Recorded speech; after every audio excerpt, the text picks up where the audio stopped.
Hello, everyone, and welcome to the Winging It F1 podcast. It is the preview for the Tuscan Grand Prix at Mugello, which is happening this weekend. We will also be having a look back at some of the news that came out last week. Some before Monza, but we didn't get a chance to talk about it because it was such a bonkers race in the Italian Grand Prix. But first, I am here with Freddie Coates and Nigel Chu. How are you, fellas? Pretty good. Yeah, Very cracking. good. Great. So we'll start. How are you, Adam? Oh, thanks, Freddie. Yes, I'm all right. See, the thing is, we come on before this, so we all know we're okay. You don't have to. Yes, but but the millions of listeners don't know the that. viewers and listeners don't know our personal lives, Nigel. They're not just our parents. Speaking of which, we will start with some family news and the news that Williams came out last week. That's a brilliant segue. That Claire Williams and Frank Williams are stepping away from the team in light of it being taken over by Dorilton Capital.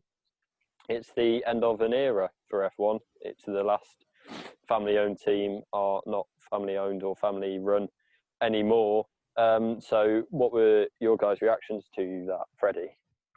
Yeah, it's a shame, isn't it? It's the last sort of big beast of Formula One sort of going with Frank Williams. I mean, Bernie and him and Ron Dennis are sort of the last ones, and they gradually filtered out. And now, so Frank was the only sort of link back to like old school Formula One now. Now it's just names with McLaren and Williams, of course, and Ferrari. You're right. And it is sad to see a team that's been involved in Formula One. We're celebrating all the 70th anniversary this year. And since year 27, I think, Williams has been there. And since years before that, Frank Williams was entering private-owned teams from like Frank Williams Racing and stuff like that before Williams Engineering basically came in as its own entity then and is now out.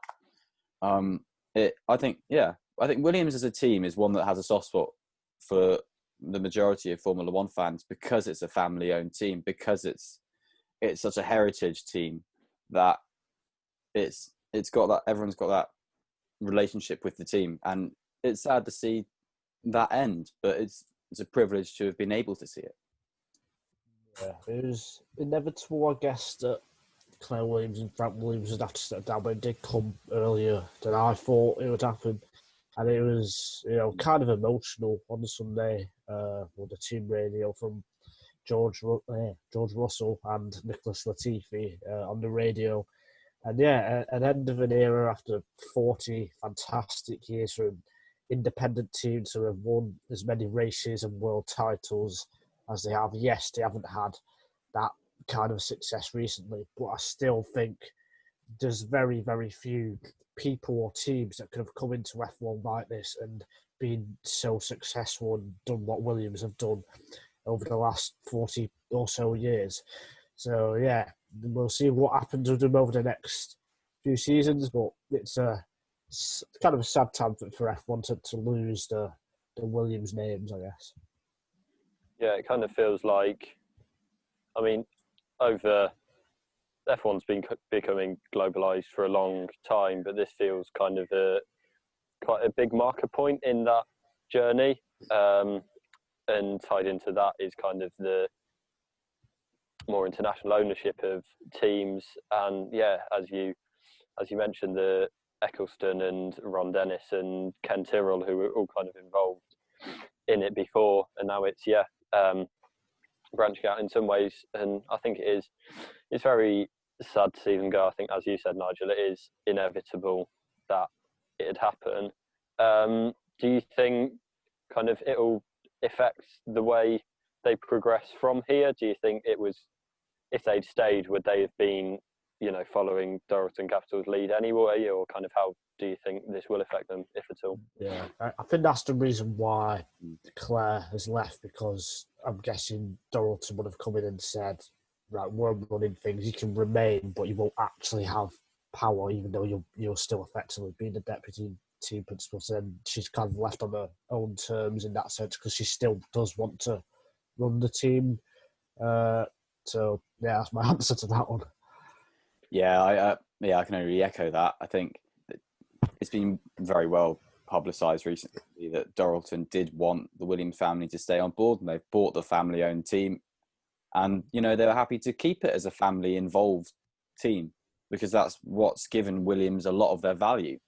But Williams have been very adamant in recent years that they wouldn't want the team to be sold, not to be a family-run team. And now that it has to have been sold, then it does really sort of spell the end for it as a family-owned team. And they've gone out on their own terms in a very, very good way, I think. That have got a good payout as well, I'm pretty sure.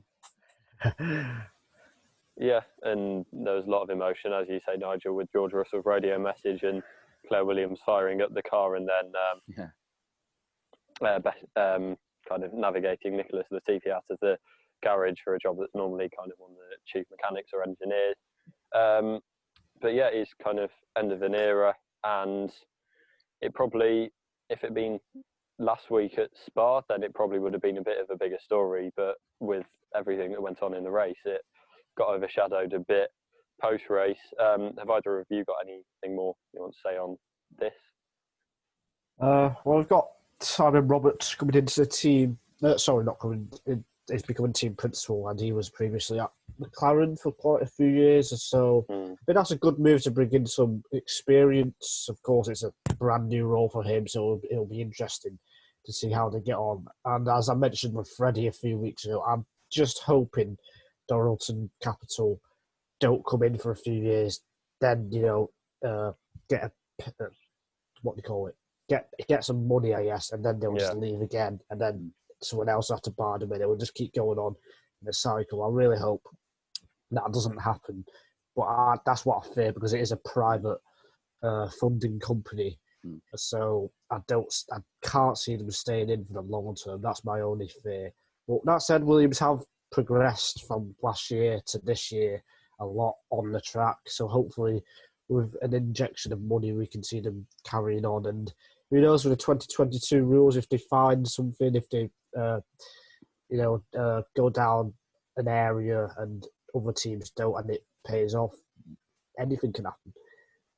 Yeah, all I will sort of, to add on to that, it is a bit of a weird one for an investment firm to buy a Formula One team. And I think because it's a Formula One team, which is, you look at it as a loss-making entity, I think it's going to be the biggest, the most interesting, the most sort of obvious impact from Liberty on team ownership. With the budget caps coming in and everything, they want to be able to have teams turning a profit from Formula One.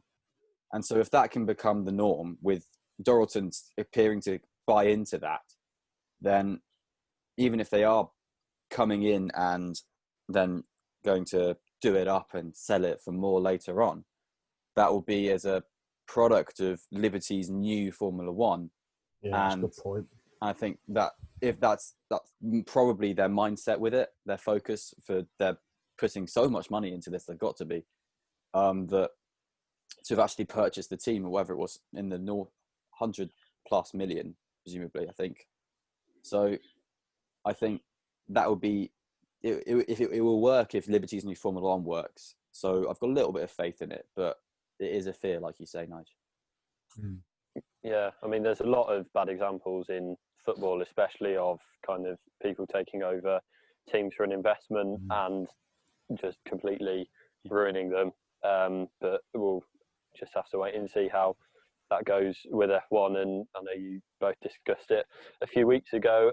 I think it's also sad for F1 and the image of F1 and people wanting to come into F1 that the female team principal has gone now, especially with the lack of kind of female drivers and, you know, prominent females in roles, or women in prominent roles. You know, like we said with Hamilton, it's not a diverse sport at all, and kind of the image you see is mostly white men in kind of, you know, most of the things that the TV cameras focus on, all of that. I think it is a shame through that, and we just have to hope that kind of that does change in the future. Yeah, definitely. Manisha Kaltenborn when she was Sauber team principal. I was very sad that she left, and I thought she did a really good job. It's debatable with what Claire's done, but even still, I think she's done a pretty good job as well, because in 2014, 2015, Williams were, second, third best team, challenging Mercedes, the wins and stuff. Yes, the last few years haven't been great, but even, like I said, this year, they're coming back towards the midfield. So I do think Claire gets too much criticism. Some of that is unfortunate just because of who she is, which I think is just a bit weird and silly. But yeah, you're absolutely right, Adam. It's a shame that the big role model for women has gone and left F1, and hopefully we can have more people like Claire, and she's inspired women to go on to do something similar to what she's done over the next 10, 15 years. Yeah, I think she comes in for a lot of criticism, as you say, and Williams has nosedived over the last few years. I think that's really where the kind of lack of money made the difference, was that they just weren't able to recover. Kind of when it was all going okay, they were able to, maximise their performances from that. But, whereas we've seen kind of McLaren be able to overcome their dip, and Ferrari, I imagine, will too, because of, just the financial might that's there. I think that's just where Williams struggled, and that one bad decision or one bad season kind of was compounded then by not, having to make some financial decisions that weren't best for the team, but they had to weigh that up for that. You can trace that back in Williams' history. We talk about it being a heritage family team, and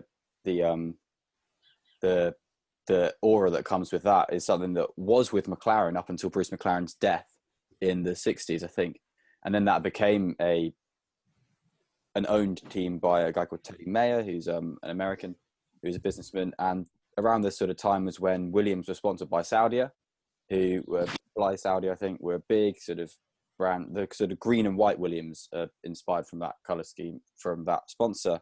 But they wanted Williams to go down the route of what McLaren is now, having made sort of sports road cars and being a brand as well as an F1 team, whereas Williams wanted to be an F1 team and stayed with that. So they sort of, the people behind that jumped ship to McLaren, and now that's why McLaren is where it is. They got in Gordon Murray for the F1 sports car and supercar even, and now McLaren is, the MTC, the Ron Dennis mobile still, and all of that. So Williams chose to go down the route of, we're a Formula One team, not the route of we're a massive brand, which they arguably could have done at the time. But I think testament to Williams is they did that and they carried on. That in terms of championships, they're more successful than McLaren. So that's worked out for them there. But at the long run, they haven't been able to pick up back from it. But still, McLaren's still been a business all that time, not a family. So the family business is racing for Williams, not building road cars or anything. And I think all you can really trace to them being in a bad position now is that they took a risk in 2018 with their car then, because they had gone for the kind of sort of low drag perspective, which is what got them great positions with their OP Mercedes engine in 14 and 15, a little bit in 16 and 17. They were reaping the benefits later on with that, 2 fifth places in the constructors, which is still very good. It's still basically what Renault is like now. Renault is a monster team still, kind of, with the manufacturer backing. So Williams is only in a bad position and now has got the worst constructors prize money because they took a risk with it, and unfortunately with Paddy Lowe it just didn't really work out. Yeah, I'd love to know what happened with Paddy Lowe and the exact reasons why he left and what happened with maybe him and Claire and stuff like that. Maybe we'll find out in a book or something in 10 years. But yeah, I think that losing Paddy Lowe was definitely a key thing for Williams, and it's part of why they were at the back last year. So yeah, I'd love to know what went on behind the scenes last winter. No, Paddy Lowe failing them. Yeah. I mean, that was one of my favourite moments of Drive to Survive, was when they turned up with the car, and Claire Williams has been there I think since the start of testing, and is furious. Paddy Locum's kind of when the car came, I think, travelled out with it. And Claire Williams flew from the UK with it in her suitcase. Yeah, but it's the first kind of time they've met since the car didn't make it to testing, and Paddy's just kind of there bringing her tea, like, oh, hi Claire, how are you? And she's just absolutely furious with him. And yeah, I mean, yeah, we couldn't dissect that all we like, but I think it's a shame that Williams is ending, and we all hope that they can get back to fighting in the middle and the front in the future. The other piece of team news that came out last weekend was Renault are rebranding as Alpine, the sports car brand of Renault. Kind of it was there in the 60s, was it? Or it's kind of there historically. It kind of lay dormant for a while, and then they kind of started it back up within the last few years and launched one car, or one model of car, which I've not written down the name for. A110, A110, I think. I don't know how you it. And it was like, and it was a bit like the kind of new Fiat 500 or VW Beetle that it's based on the old Alpine. But do we think this is going to kind of change anything at Renault? How do you think it will impact them? It's a colour scheme thing, isn't it? It's marketing. It is marketing. But good for them for doing it. I mean, fair enough. That's what you've got a Formula One team for. Use it, frankly. And they've set out to resurrect this Alpine brand. The A110 reunion car was brought out in 2017, and they've been sort of steadily bringing out different versions of that, little sportier version, little sort of, rallier version, if you will. So I think that they're presumably going to expand that brand even more, which is why they've done it. And I mean, fair enough to them. It's like it's like Ferrari using a stake in Sauber to call it Alfa Romeo. It's a bit like Alpha Tauri, exactly. Yeah, not exactly the same, but giving it a brand. Promoting it as a brand. Nigel, what are your thoughts on it? Well, this gives me a chance to maybe give our video title for this, which is Fernando Alonso has left Renault to go to Alpine. No, it'll be interesting to see what colours they have. It'll be French tricolor, I think I read on Sunday. They'll use, and we might see the old blue and yellow livery from 2005, something similar to that, and with Alonso back, it'll be great. But yeah, Renault left F1 again. Just disgraceful, isn't it? God. Yeah, I think like you, Freddie, I quite like it in terms of what they've done with it, and they're using it as marketing. It sounds Renault will be kind of the engine provider, but they'll still also be running the team effectively. Cyril Abiteboul's still involved in it. He's kind of managing the project of kind of moving it over to Alpine. It sounds like it's kind of part of a wider restructuring in Renault car company. Well, it's been a big thing in Renault since Carlos Ghosn, who was the group chairman of Renault Nissan, since he was arrested in Japan. There's been a little bit of, we need to sort of distance from that. So the guy, I think, what's he called? Something Mayo. I want to say Claude. Claude Mayo. He's not called Claude. God, Adam. Since the group chairman of Renault was arrested and then tried to flee to, I don't know, Estonia or something, I can't remember. Some weird story. They've distanced themselves from that and are now bringing in the new guys, sort of restructured it a bit. Cyril Abiteboul wants to stay racing, but he's been put in charge of the Alpine marketing brand, but he's going to stay racing, I think, because that's all what he's done for his career pretty much. And I agree. It's a very good move for them. The Alpine as a car recently has kind of gone under the radar as a very good car. It won the Top Gear Sports Car of the Year award. Didn't it catch fire in the Top Gear test? It did, but they've done better since then, is their point. It caught fire in most improved. Their prototype version caught fire. I think it's the prototype version on like the Monte Carlo rally with Chris Harris at the wheel. But all these people in it as well.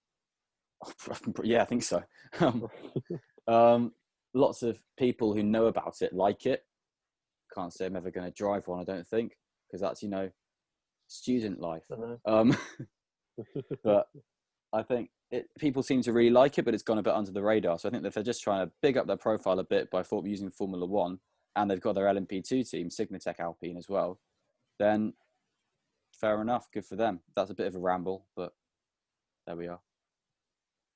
Okay, and if we stay with Renault, because we didn't really talk about them too much last week, but we thought we'd touch on it this week before and kind of tie that into looking ahead to Mugello. But it was a disappointing weekend for them last weekend, I think, kind of in terms of their expectations coming into it and post-Spa and Silverstone. Kind of what do you think that will be different at Mugello? Do you think they should be disappointed with last weekend?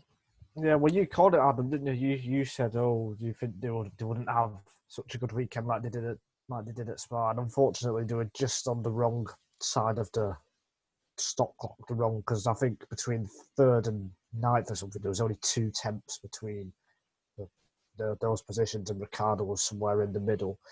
The pace looked okay, but McLaren, I think, surprised everyone with the pace they had with Sainz and Norris. For this weekend, I think McLaren will be ahead of them because of the high and medium speed turns. I think Renault is very good in the low speed turns, which is why I think they were fastest in sector 1. I think at Monza, I'm not too sure about that, but yeah, I don't expect Renault to be leading the mid-pack this weekend.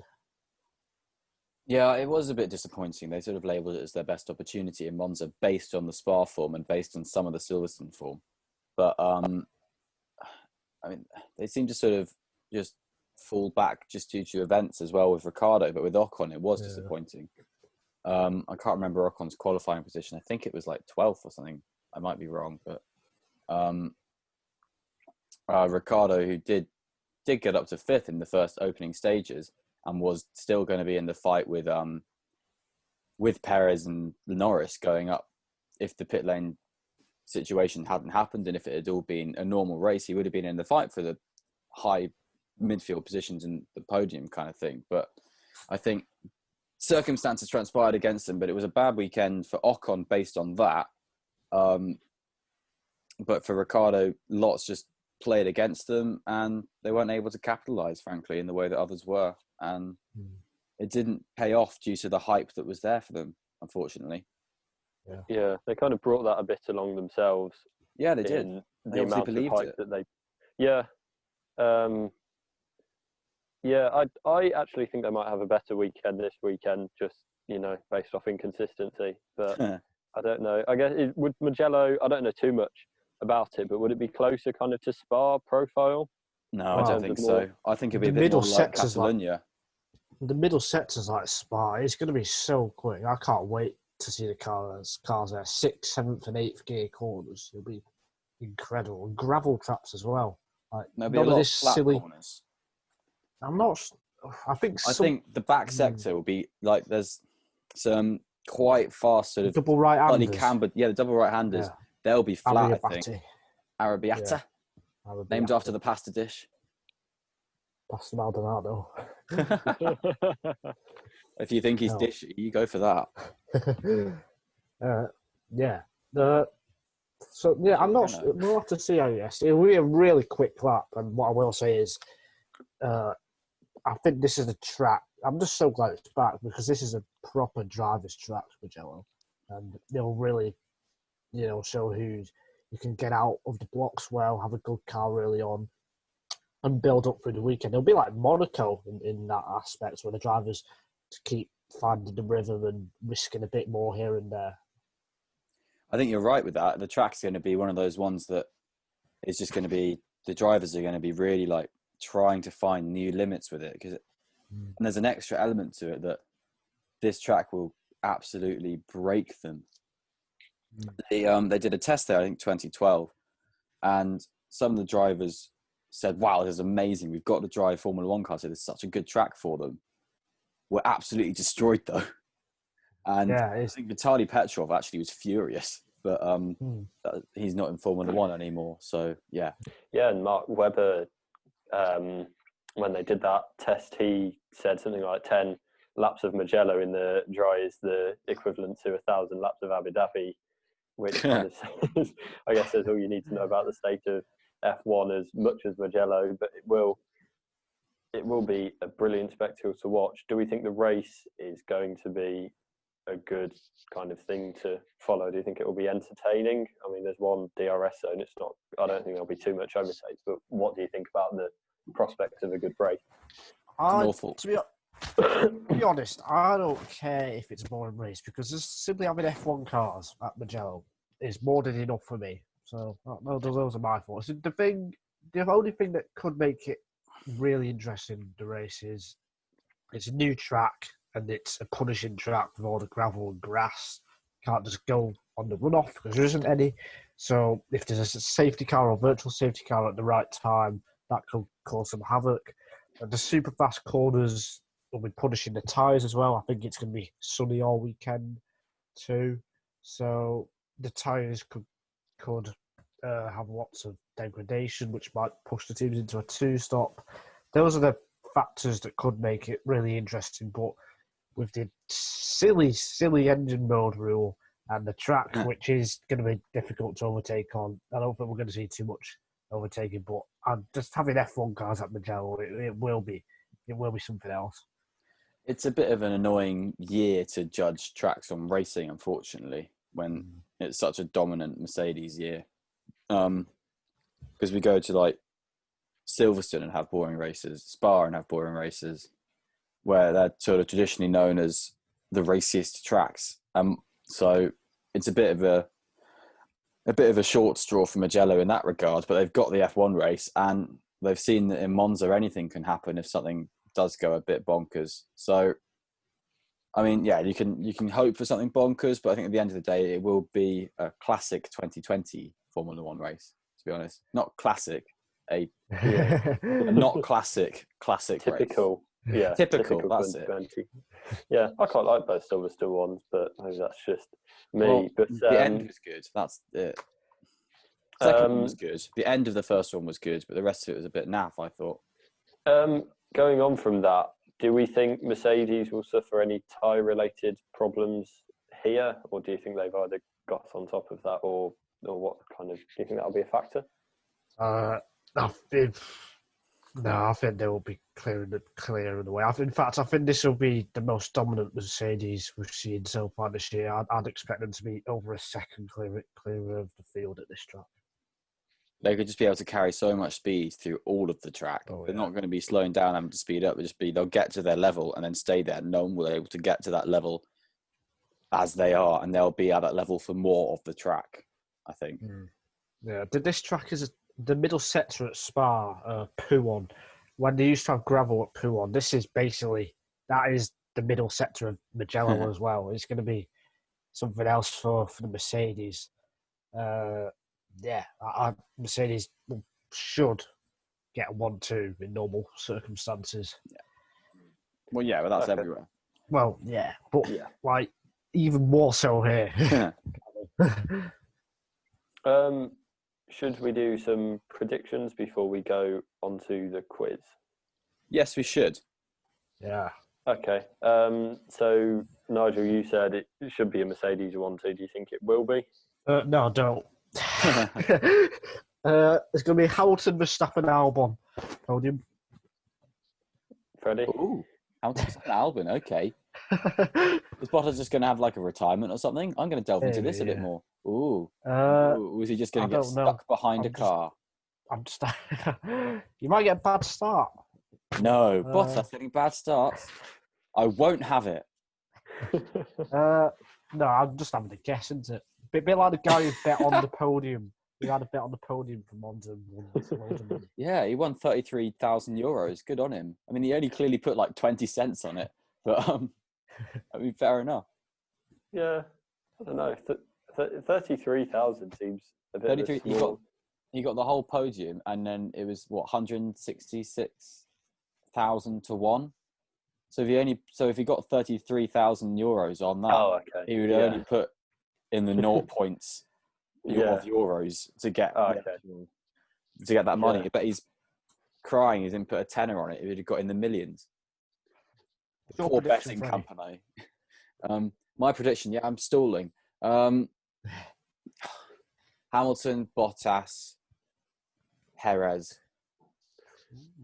Hopefully, finally, come on, Perez. See, when I kind of hear stuff about people who win massive money on kind of really random bets like that one, I always think like that's fine, but I wonder how many times they've bet. I wonder how many times they've bet on like the equivalent of a Gasly, Sainz, Stroll podium and it not come like, that's or true. you know, like they're normally very upset in the Premier League, and like they go through every year and bet on like Reading or whatever to win the Premier League, especially when they're not in it. Yeah. But I'm also stalling, so I'll go for Bottas to win because I feel sorry for him. Yeah, I don't really know why. I can't really justify it, but there we go. Bottas to win. In second place, we'll go for Lewis Hamilton. And I quite like the Perez shout, but I didn't think of it, so I'll go for Norris in third. Oh, I like that. Double Brit podium, which is fun. The British bias of this podcast. I've got a prediction for you. Since we had the 109th winner on Sunday, who will be the next new winner in F1? That's a good question. Great question. Yeah. So I'll go with mine whilst you two think. We could do a whole podcast on that. You go with yours, yeah. Oh, why did I say to go first? Because you had an answer, presumably. Yeah, I did, but now I'm changing my mind. I'm just going to go with Perez. I don't know why. It could be Mick Schumacher for all we know. Could be. Yeah. How about you guys? We're going to need to make random noises just so the listeners actually know we're still here. I was talking about Freddie the other day about kind of who I'd rank about my kind of driver rankings, and I think at the top 6 was the drivers to have won races, apart from Ricardo and apart from Raikkonen and obviously Gasly. So, but I said the next group was quite difficult. So it was Norris, Sainz, Russell that I kind of put there. So I think it'll be one of those. I'll go with Norris. Okay. No, Russell. I'll go with Russell. Russell, interesting. Oh. Yeah. 2022 then. Look at this Simon team. Based off the Mercedes link, probably. I feel like it could be any of them, I guess. It's just the fact that Russell was more likely to be in a race-winning car soon than the others, I think. I think Carlos Sainz. Yeah. Ferrari. I don't think we'll get Ferrari 2022. I've just no reason to think we'll get a new winner next year. Yeah. Because it seems pretty stagnant. Yeah, because I mean, who would have thought this time last year when Leclerc won his first race at Belgium, who would have said Gasly would have won? I don't think anyone would have, especially just after he got demoted. So. Albon. No. He's in the plum seat for it though. If there's anyone you would look at it for the odds, you would go Albon based on the car. I mean, the fact we haven't even thought about him says a lot, doesn't it? No, I just thought about him. I considered him. I considered him for mine, but I kind of thought if he'd bottle it. Well, I just thought like if Red Bull are the fastest car, then it's a lot more likely that, and they're only going to be the fastest car on the odd weekend anyway. And in that case, it's a lot more likely that Verstappen would take the win. So that was kind of my thought process of it. Makes sense.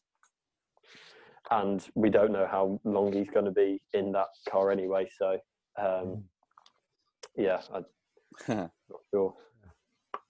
But yeah, that was a very good question, Nigel. I remember once arguing that Danny Kvyat could win a race because of his Ferrari links. That didn't go down well based on his form. I was like, oh yeah, Ferrari had him as a development driver when he had his year out, and now he's been picked up. Red Bull clearly think he's very fast in the underlying speed because to bring him back so many times that maybe he will have links with Ferrari when Vettel presumably leaves in 2024, said little, 18-year-old me. Didn't really go anywhere.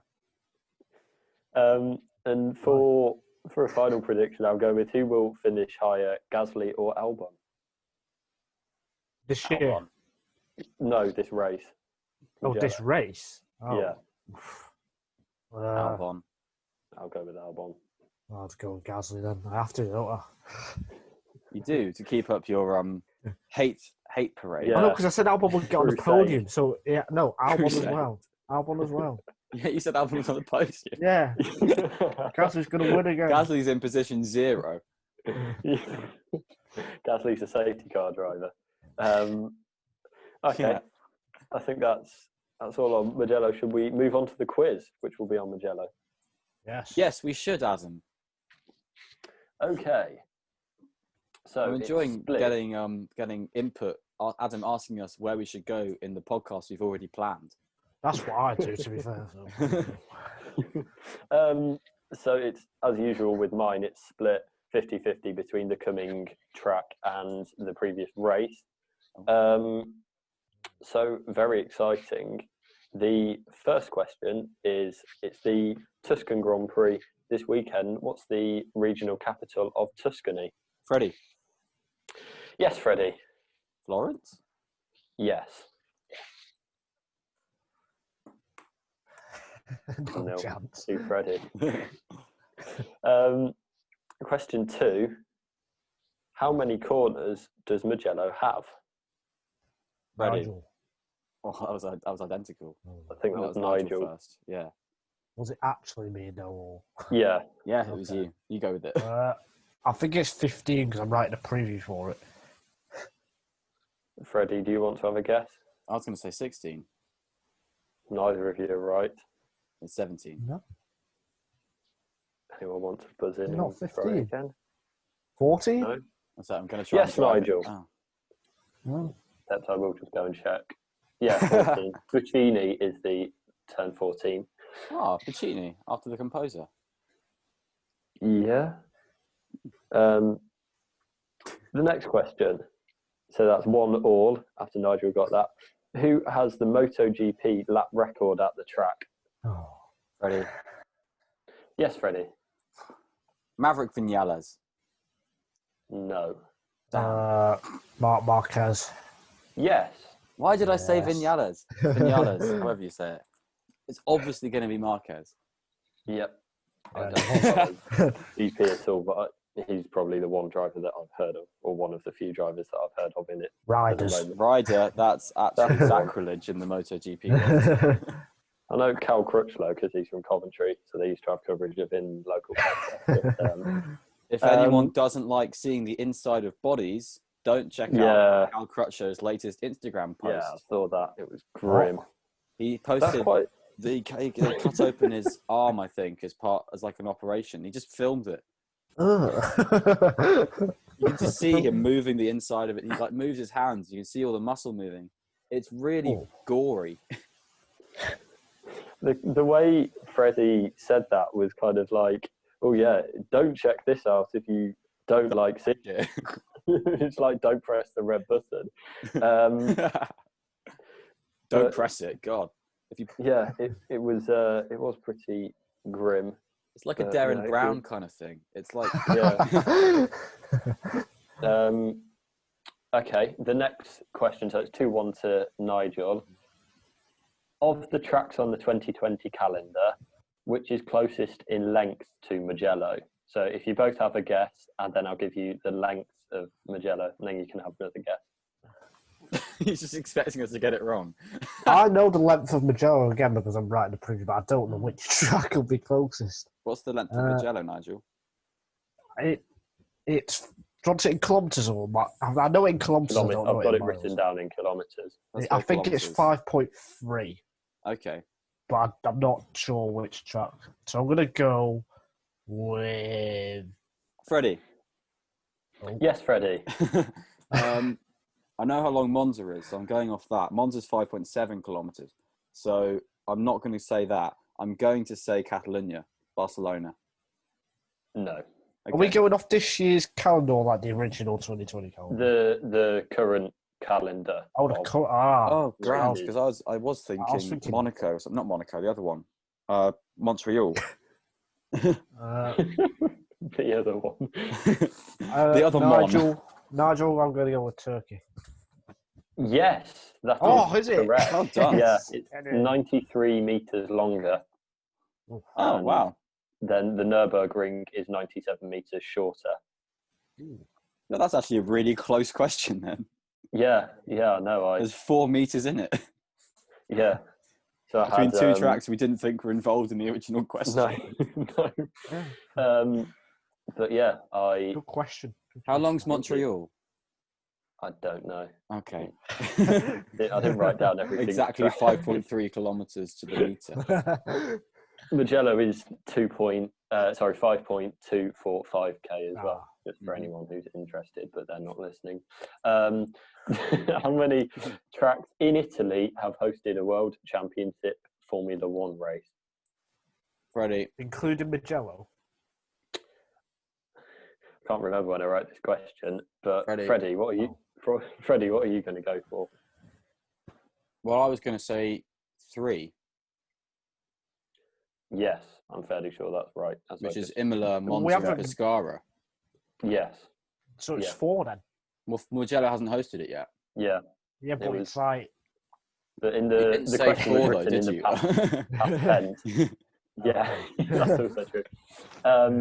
Freddie, but 4. Okay, Freddie takes it again. So it is now 3-2 to Nigel as we go on to the Italian Grand Prix post-race questions. The Circuit Gilles Villeneuve is 4.4 kilometers. No, the current one is 4.3 kilometers. So that's wrong. Well, you tell them. I'm telling myself, really. Okay, question 6. Where did Alex Albon finish in Q1? Nigel. Freddie.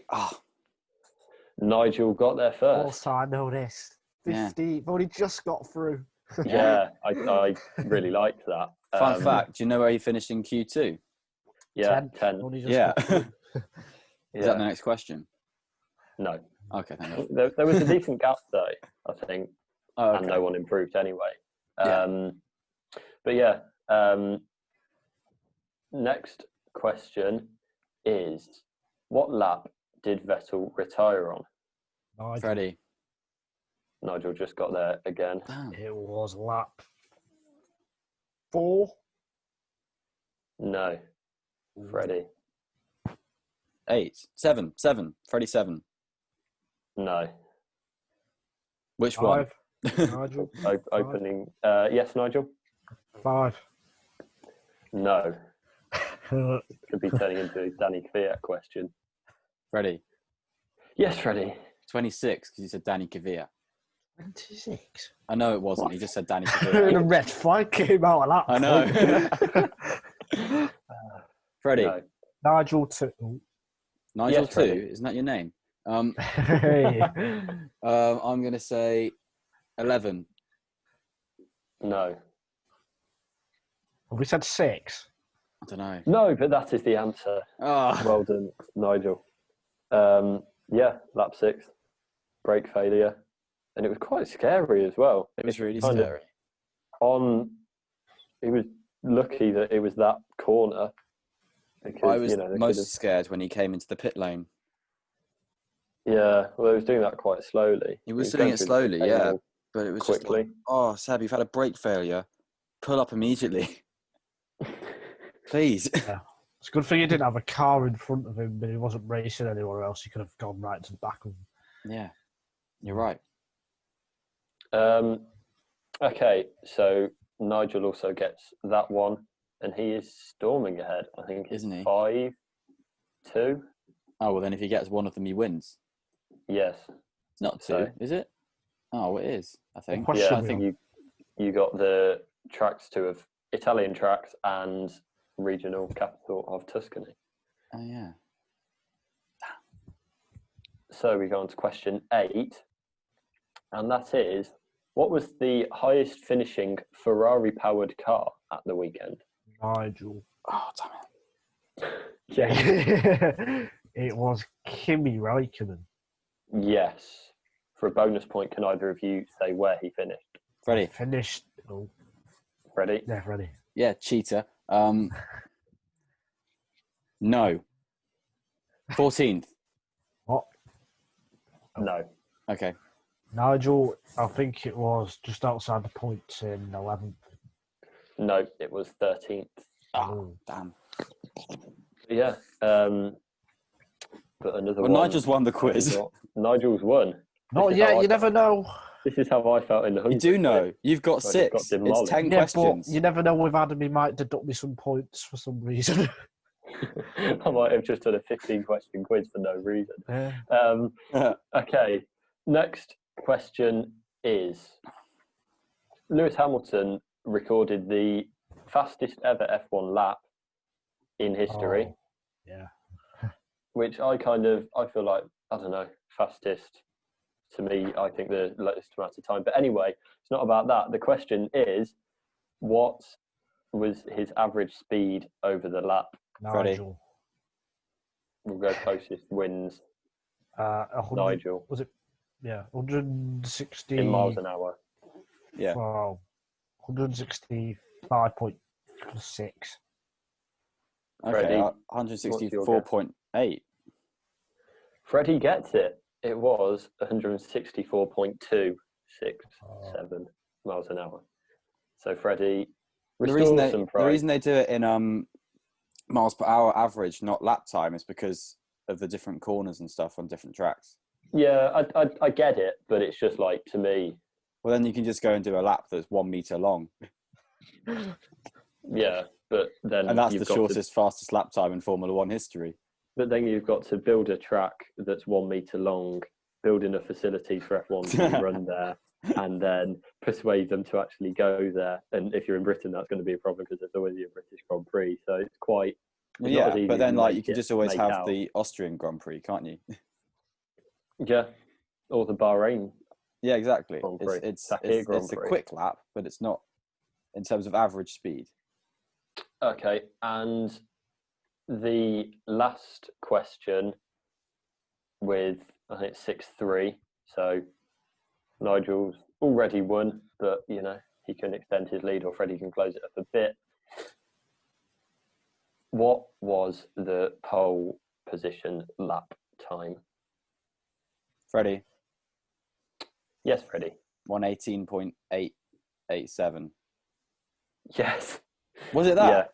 Yeah. Yes! I'm very tempted. Yeah, I'll give 2 points for getting it bang on.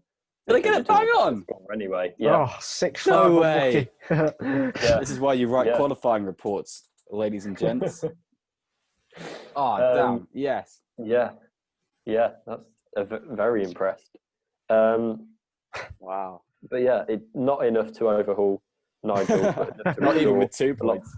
a lot of pride in the scoreline. Oh yeah, I don't care that I haven't won the quiz. I'm flexing this. And I've just seen on Wikipedia the 107% time, so I could have, that could be a question for another week. But not this week. I'll look that up. Nigel is still victorious. Is that 4 that he's won now?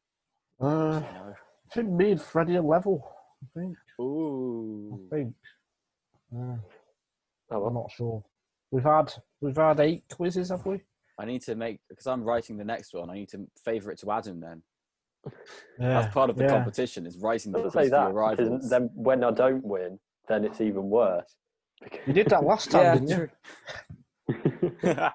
But for now, that is all. We will look forward to a race at Mugello, see what happens. Probably not very much, but who knows. And on Sunday, we will be there post-race to discuss what's gone on in the race and, all the talking points, all the fallout from that.